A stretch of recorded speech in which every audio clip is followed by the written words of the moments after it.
everybody, this is Belsey Bobakowski, back again with another screencast, this time on the topics of nativism and the KKK during the 1920s. Some historical context to get us started. The 1920s, influenced by the end of the First World War, saw an influx in immigrants to the United States, mostly Jews and Catholics from Southern and Western Europe. These new immigrants kicked up nativist beliefs in many Americans, often white Protestants. These immigrants were often seen as undesirable, or as anarchists and communists. This led to nativist policies such as the Emergency Quota Acts of 1921 and 1924, in the case of Sacco and Vanzetti. Though the most crucial of the developments of the 1920s was that of the rebirth of the KKK. Thesis statement. Although the 1920s saw a change in attitudes towards immigrants through the passage of nativist policies, it also facilitated the continuity of interest in the KKK stemming back to the 1870s. The Emergency Quota Acts. There were two Emergency Quota Acts in the 1920s that reduced immigration, the first being in 1921 and the second being in 1924. The goal of this was to reduce immigration to the United States, obviously, just as this graph shows, by enacting these immigration acts, or laws, that it reduces immigration just as reversing these funnels would do the same. The 1921 Quota Act states that 3% of foreign-born persons from a given nation counted in the census of 1910 were allowed into the United States. Here we see 1921 right about here. And the Quota Act of 1924 stated that 2% of foreign-born persons from a given nation, counting the census of 1890, were allowed into the United States. And the reason for the second Quota Act, 1924, was that 1890, right here, opposed to 1910, had a lot less in 1890 of these, quote, new immigrants that they did not like. See, 1890 had a lot less Southern and Eastern European immigrants than in 1910. So, 3% of this number, right about here, about 4 million, is way more than 2% of about 2 million. And they were fine with Northern and Western Europeans entering the country, but the West, Southern, and Eastern, no bueno.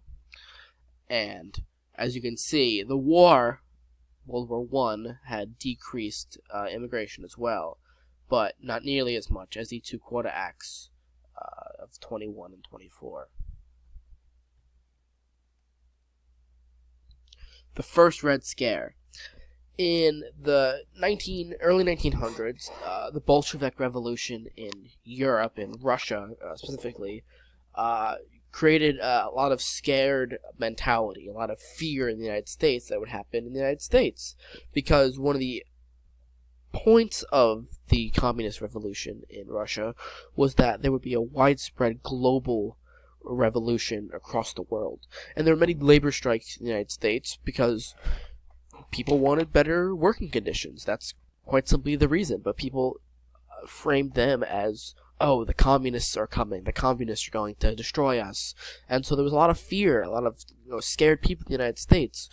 This graph here, or this picture here, shows that people at the, quote, peace table, and then Bolshevikism, or, communism comes in to wreck the place. And same here. We have, beautiful American flag, anarchy is coming in with this Bolshevik man here. It scared people, the idea of communism overthrowing the government and overthrowing America and our diplomatic and democracy beliefs. And so people were scared, which is what led to a lot of these nativist beliefs in the country. And an extension of this was the Palmer raids. Here we have Attorney General A. Mitchell Palmer, who, helped by J. Edgar Hoover as well, led raids against anybody and anyone that they believed were communists, leftists, radicals, labor organizers, immigrants, pretty much anybody that they didn't think were, or anybody that they thought could cause problems in the United States. And what they did was, as this picture here shows, absolutely raided everything to show that you were a part of, communist or anarchist groups. And it was terrible. It was quite awful.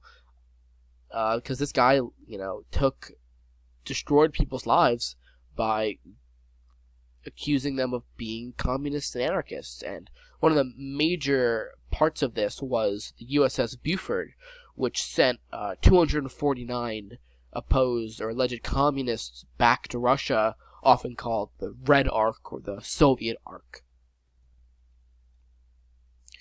And another extension of these policies in the Red Scare was the case of Sacco and Vanzetti, where here Sacco and here Vanzetti were accused of robbery and murder, which, even though they most likely, historians agree, weren't a part of the actual robbery and murder in the first place. They were just happened to be nearby and were accused of this because they were draft-dodging Italian anarchists, and they were accused of it, and eventually they got sent to the electric chair and they were executed for this. And it was because of the fear people had against these immigrants that they were easily led astray and led to believe that these guys had done this crime, even though there was very little evidence besides them being in the area at the time of the incident that led them to believe that they did this. And this angered a lot of people, a lot of immigrants, because they thought, this could happen to me too. Here we see, we want justice for Sacco and Vanzetti, defend, vindicate, and liberate. They're innocent men. The small shall not be murdered. All this kind of stuff. It was an extension of the nativist beliefs in the United States that happened to get these two men killed. Finally, K cubed. The epitome, the epitome of nativism in the United States was the KKK. And this was because they were the definition of a nativist organization. They did not like anybody that was not like them whatsoever. Mostly in the United States was white Protestants were members of the KKK, and anybody that was not a white Protestant were disliked by them, were attacked by them. They were anti-labor, anti-African-American, anti-Jew, anti-Catholic, anything you could think of, pretty much. Anybody that was against them, they were also against them as well. And one of the main reasons for the rebirth of the KKK in the 1920s was his film, The Birth of a Nation. This was because D.W. Griffith essentially mythicized the origin of the Klan, of the KKK, and so a lot of people were intrigued by it, like, ooh, this group, these were the good guys in a lot of scenarios during the Reconstruction era. They were the good guys.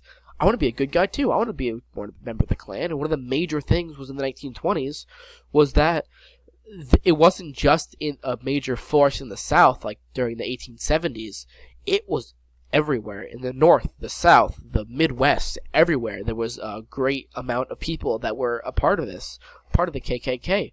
And it changed things. They used fear tactics, burnings of crosses to get their legislation passed in some scenarios, but also to just control people in general. And it worked in a lot of senses, but this continued from the 1870s to the 1920s, even into the civil rights times of the 1960s. Here we have a nice conclusion for our screencast. The 1920s both challenged and continued the beliefs of periods that preceded it. It had a dramatic change from the progressive era in regard to the treatment of new immigrants, but also helped to foster the growth of the once declining KKK, propelling it back into the limelight. Both of these continuities and changes of the 1920s highlighted the new nativist mindset that many Americans truly believed in during this time. And it's true, the progressive era was known for its policies towards immigrants, towards labor and people in the United States to help improve them, to have a progress in a sense. And the 1920s both kept it going, but also definitely declined it in certain senses by allowing the growth of the KKK and the quota acts and all that kind of stuff. So it was good and not so much. And now we have our sweet bibliography as well. Thank you for watching, and Belsey Bobowski signing off.